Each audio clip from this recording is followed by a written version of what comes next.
Breaking news చూస్తున్నారు. ఇక నుంచి మెట్రో ఎల్ఎన్టీ కాదా? అవును, ఎల్ఎన్టీ నుంచి స్వాధీనం చేసుకోవాలని ఇటు తెలంగాణ ప్రభుత్వం ఫిక్స్ అయిందా? ఎస్, అవునన్నమాట వినిపిస్తోంది. దానికి సంబంధించిన బిగ్ బ్రేకింగ్ న్యూస్ చూస్తున్నారు. తెలంగాణ కేబినెట్ సమావేశంలో కీలక నిర్ణయాలు తీసుకుంది తెలంగాణ సర్కార్. మెట్రోను ఎల్ఎన్టీ నుంచి స్వాధీనం చేసుకోవాలని కేబినెట్ నిర్ణయించింది. జిల్లాల్లో కాంగ్రెస్ ఆఫీసులకు భూమిని కూడా కేటాయించింది. దాంతోపాటు ఖమ్మంలో టీటీడీకి 20 ఎకరాల భూమిని కేటాయించింది. రైతు భరోసా, పెన్షన్ల పెంపు అంశంపై కూడా కేబినెట్ చర్చించింది.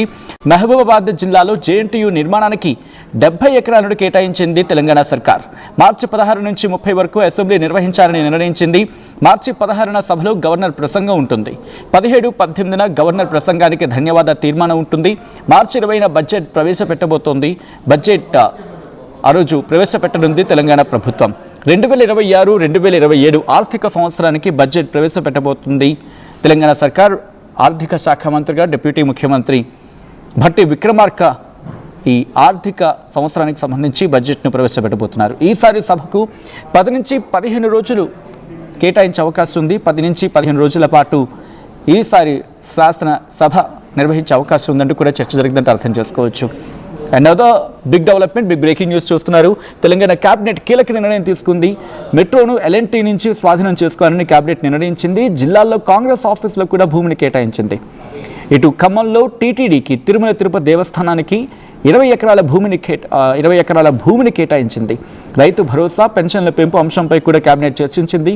మహబూబాబాద్ జిల్లాలో జేఎన్టీయూ నిర్మాణానికి 70 ఎకరాల భూమిని కేటాయించింది తెలంగాణ ప్రభుత్వం. దాంతోపాటు అసెంబ్లీ సమావేశాలను కూడా నిర్ణయించింది. మార్చి 16 నుంచి 30 వరకు అసెంబ్లీ నిర్వహించాలని నిర్ణయించింది తెలంగాణ ప్రభుత్వం.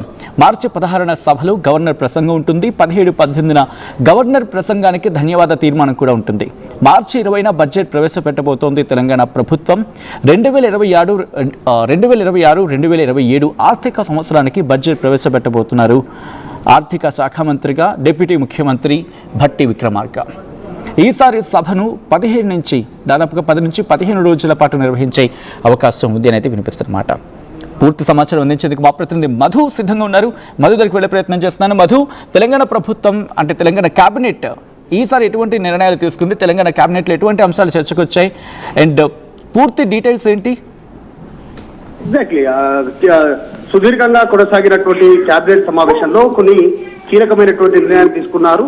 మార్చి 16 నుంచి 30 వరకు శాసనసభ బడ్జెట్ సమావేశాలు ఉంటాయనేటువంటి కీలకంగా నిర్ణయం తీసుకున్నారు. తర్వాత 16వ రోజునే గవర్నర్ ప్రసంగం ఉంటుంది. 21 తారీఖు రోజున మార్చి 20న బడ్జెట్ ప్రవేశపెట్టనున్నారు అంశానికి సంబంధించి. దాంతోపాటు కేబినెట్ లో ఇంకా కొన్ని కీలకమైన నిర్ణయాలు తీసుకున్నటువంటి సిచ్యువేషన్ కొనసాగుతా ఉంది. దాంట్లో చాలా ప్రధానంగా కాంగ్రెస్ పార్టీ కార్యాలయాలకు ప్రతి జిల్లాలో భూముల కేటాయింపు చేయాలనేటువంటిది కేబినెట్ ఆమోదం చేసింది. తెలంగాణ వైద్య విధాన పరిషత్ పేరును కూడా మార్పు చేస్తూ నిర్ణయం తీసుకున్నారు. డైరెక్టరేట్ ఆఫ్ సెకండరీ హెల్త్ గా మారుస్తూ నిర్ణయం తీసుకోవడం జరిగింది.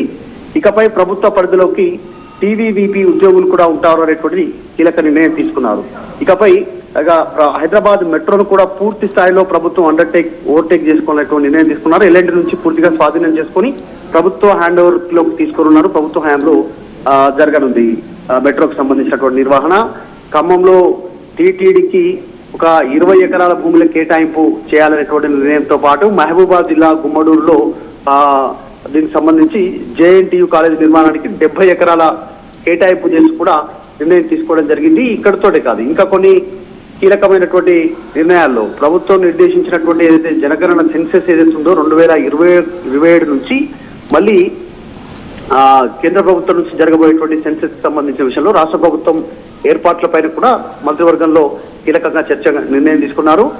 షెడ్యూల్ ప్రకారం తొలి విడతకి సంబంధించి జరిగేటువంటి ఇండ్ల గణన హౌస్ లిస్టింగ్ ఆపరేషన్ రాష్ట్రంలో మే 11వ తేదీ నుంచి ప్రారంభించి జూన్ 9 వరకు నిర్వహించేందుకు ఏర్పాటు చేయాలనేటువంటిది చీఫ్ సెక్రటరీ రామకృష్ణారావు కూడా నిర్ణయం తీసుకోవడం జరిగింది. హౌస్ లిస్టింగ్ కు కేంద్రం నిర్దేశించినటువంటి 34 ప్రశ్నల నమూనాకి సంబంధించినటువంటి లిస్టుతో రాష్ట్రంలో ఎన్యూమరేటర్లతో పాటు నోడల్ ఆఫీసర్లు మొత్తం 89,000 మంది ఉద్యోగుల జనగణన ప్రక్రియలో పాలుపంచుకునే విధంగా అన్ని ఏర్పాట్లు జరుగుతున్నట్టుగా చెప్పడం జరిగింది. సో మొత్తానికి 2వ దశ జనగణన ప్రక్రియకు సంబంధించి కూడా వచ్చే ఏడాది అంటే 2027 ఫిబ్రవరిలో దీనికి సంబంధించి కీలకంగా నిర్ణయం తీసుకున్నట్టుగా తెలుస్తా ఉంది. సో ఈ రకంగా కొన్ని కీలక నిర్ణయాలు తీసుకోవడం జరిగింది. కొద్దిసేపట్లోనే మరిన్ని అంశాలను ఎగ్జాక్ట్లీ 10 గంటల సమయంలో కేబినెట్ మినిస్టర్స్ మీడియాకు బ్రీఫ్ ఇవ్వనున్నారు.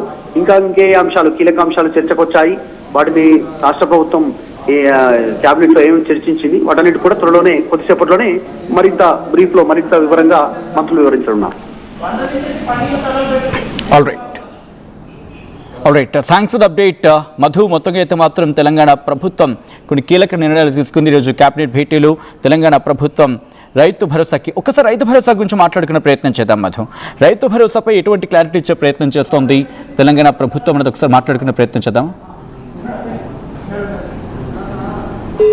ఓకే, లైన్ డిస్కనెక్ట్ అయినట్టుంది. మొత్తంగా అయితే మాత్రం తెలంగాణ ప్రభుత్వం కొన్ని కీలక నిర్ణయాలు తీసుకోవడం జరిగింది. ఈరోజు తెలంగాణ కేబినెట్ భేటీ అయింది. తెలంగాణ కేబినెట్ భేటీలో కీలక నిర్ణయాలు తీసుకుంది తెలంగాణ సర్కార్. మెట్రోను ఎల్ఎన్టీ నుంచి స్వాధీనం చేసుకోవాలని కేబినెట్ నిర్ణయించింది. జిల్లాలో కాంగ్రెస్ ఆఫీసులకు భూములు కూడా కేటాయించింది. ఖమ్మంలో టీటీడీకి 20 ఎకరాల భూమిని కేటాయించింది. రైతు భరోసా, పెన్షన్ల పెంపు అంశంపై కూడా చర్చించింది కేబినెట్. మహబూబాబాద్ జిల్లాలో జేఎన్టీయూ నిర్మాణానికి 70 ఎకరాలని భూమిని కేటాయించింది. ఓకే, మధు దగ్గరికి వెళ్ళే ప్రయత్నం చేద్దాం. మధు, రైతు భరోసాకి సంబంధించి తెలంగాణ ప్రభుత్వం ఎటువంటి కీలక నిర్ణయాలు తీసుకుంది, అట్ ద సేమ్ టైం దాని మీద ఉన్న ఎటువంటి డెవలప్మెంట్స్ ఉన్నాయి ఇప్పుడు? మొదట్లో శాటిలైట్ సర్వే అనేటువంటి స్టేట్మెంట్ ప్రభుత్వం నుంచి వచ్చింది. కేవలం సాగు భూములకు మాత్రమే రైతు భరోసా నిధులు విడుదల చేయాలి పెట్టుబడి సహాయం కింద అనేటువంటి గతంలో చర్చ జరిగినప్పటికీ, మంత్రుల స్థాయిలో చెప్పినప్పటికీ, తర్వాత దానికి రీసెంట్ గా జరిగినటువంటి ఒక మీడియా సమావేశం తర్వాత చిట్ చాట్ లో ముఖ్యమంత్రి రేవంత్ రెడ్డి క్లారిటీ ఇచ్చారు. అట్లా ఏం లేదు, గతంలో ఏ రకంగా అయితే రైతు భరోసా వేశామో ఈసారి కూడా రైతులకు పెట్టుబడి సాయం కింద అదే విధంగా రైతులకు పెట్టుబడి సాయం అందించనున్నాము అనేటువంటి స్టేట్మెంట్ చేశారు. సో ఈసారి కూడా యథావిధిగా అదే దాదాపు కంటిన్యూ అయ్యేటువంటి సిచ్యువేషన్ కనిపిస్తా ఉంది. కొన్ని కీలకంగా ఎందుకంటే వచ్చేటువంటి ఇప్పుడు ఆల్రెడీ సర్పంచ్ అయిపోయాయి, తర్వాత మున్సిపల్ ఎన్నికలు అయిపోయాయి, కొన్ని దగ్గర కార్పొరేషన్ ఎలక్షన్స్ అయిపోయాయి.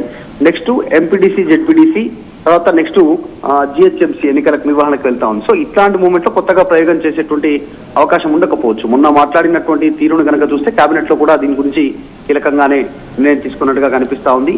దీనితో పాటు ఇంకా కొన్ని రాష్ట్రాల్లో ఇరిగేషన్ ప్రాజెక్టులకు సంబంధించి భూసేకరణకు సంబంధించిన విషయంలో కూడా పరిహారం అందించాలనేటువంటిది కేబినెట్ నిర్ణయం తీసుకుంది. ఈ పరిహారం కింద 4,000 కోట్ల పరిహారం చెల్లించేటువంటి అవకాశం ఉంది. కొత్త మున్సిపల్ కార్పొరేషన్ లో ఇందిరమ్మ ఇళ్ల మంజూరు పైన కూడా కేబినెట్ నిర్ణయం తీసుకుంది. గతంలో చెప్పినటువంటి ఇందిరమ్మ ఇళ్లతో నియోజకవర్గానికి కాకుండా ఇట్లా మున్సిపాలిటీ కార్పొరేషన్ లో కూడా కేటాయింపు ఉండే విధంగా కేబినెట్ నిర్ణయం తీసుకునే అవకాశం. సో మొత్తానికి రైతు భరోసా, తర్వాత భూ పరిహారం, ఇందిరమ్మ ఇండ్లు, ఈ రకంగా అన్ని అంశాలపైన కీలకంగా నిర్ణయం తీసుకోవడం జరిగింది. ఎల్ఎన్టీ రైల్వేకి సంబంధించినటువంటి ఎల్ఎన్టీ మెట్రో రైలుకి సంబంధించి. సో ప్రభుత్వం ఇంకా కొన్ని కీలక అంశాలను కొద్దిసేపట్లో వివరించేటువంటి అవకాశం ఉంది. బడ్జెట్ సమావేశాలు కూడా ఈసారి హాట్ గా జరిగే అవకాశం ఉంది. అన్ని అంశాలు చర్చకు పెట్టిన తర్వాత ప్రతిపక్షాలను సలహాలు తీసుకుంటామనేటువంటి గతంలో స్టేట్మెంట్ చేశారు. సో బడ్జెట్ ఏ రకంగా ఉంటుందనేటువంటి ఒకవైపు ఆసక్తి, బడ్జెట్ లో ఏ కేటాయింపులు దేనికి ఎంత చేస్తారు, గతంలో కాంగ్రెస్ ఇచ్చిన హామీల విషయంలో కానీ కొత్తగా తీసుకున్నటువంటి నిర్ణయాల విషయంలో కానీ కేటాయింపులు ఎట్లా ఉంటాయనేటువంటిది ఒక ఆసక్తి కూడా ఉంది. ఎందుకంటే మూసీ ప్రాజెక్ట్ కానీ, ఫ్యూచర్ సిటీ కానీ, తర్వాత ప్రభుత్వం తీసుకున్నటువంటి కొన్ని కొత్త ప్రాజెక్టుల విషయంలో కానీ, గతంలో ఇచ్చిన హామీల విషయంలో, సంక్షేమం విషయంలో ఇట్లాంటి నిర్ణయాలు ఉంటాయనే కూడా కొంత ఆసక్తి ఉంది. సో ఈసారి కేబినెట్ బడ్జెట్ సమావేశాలకు ముందు నిర్వహించడంతో కాస్త ఏ నిర్ణయాలు తీసుకున్నారనే కూడా ఆసక్తి కనిపిస్తా ఉంది. కొద్దిసేపటి మరింత క్లారిటీ రానుంది. Sachin. Right Madhu, thanks for the update. మొత్తంగా అయితే మాత్రం తెలంగాణ ప్రభుత్వం కీలక నిర్ణయం తీసుకుంది. ఈరోజు కేబినెట్ భేటీలు మార్చి 16 నుంచి 30 వరకు కూడా అసెంబ్లీ సమావేశాలు నిర్వహించాలని చెప్పి కేబినెట్ నిర్ణయించింది. మార్చి 16న సభలో గవర్నర్ ప్రసంగం ఉంటుంది. 17, 18 తారీఖున గవర్నర్ ప్రసంగానికి, ఆ 2 తారీఖులు కూడా గవర్నర్ ప్రసంగానికి ధన్యవాద తీర్మానం ఉంటుంది. మార్చి 20న బడ్జెట్ ప్రవేశపెట్టబోతోంది తెలంగాణ ప్రభుత్వం. 2026-2027 ఆర్థిక సంవత్సరానికి బడ్జెట్ ప్రవేశపెట్టబోతున్నారు. ఆర్థిక శాఖ మంత్రిగా భట్టి విక్రమార్క, డిప్యూటీ ముఖ్యమంత్రి భట్టి విక్రమార్క ఈసారి సభను 10 నుంచి 15 రోజుల పాటు నిర్వహించే అవకాశం ఉందంటూ కూడా తెలుస్తోంది.